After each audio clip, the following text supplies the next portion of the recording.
చూడండి, మేము ఉన్న రూమ్ వచ్చి మాధవం విశ్రాంతి భవనము. అక్కడ మీకు కనబడుతుందా? బోర్డు కనిపిస్తాను చూడండి, బోర్డు చూపిస్తాను చూడండి. మాధవం విశ్రాంతి భవనం ఎదురు సందులో లాడ్జ్ అన్నమాట. ఇప్పుడైతే ఏ టెంపుల్ రూమ్స్ అలా కష్టం కదండి, దొరకట్లేదు. అందుకని ఇప్పుడు లాడ్జులు దండిగా ఉన్నాయన్నమాట. ఆ లాడ్జుల్లో చేసుకోవచ్చు.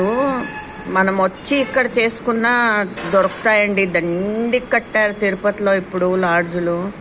రూమ్స్ దండిగా ఉన్నాయి, దొరుకుతాయి అన్నమాట.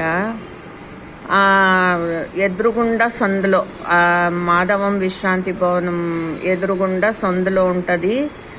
రోడ్ క్రాస్ చేసి రావాలన్నమాట. ఇది సందు.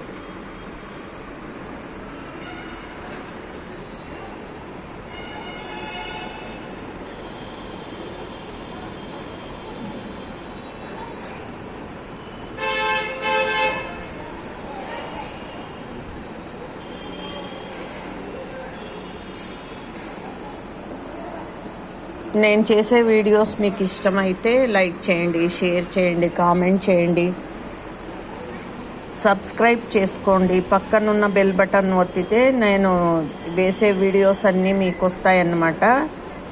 Thanks for watching.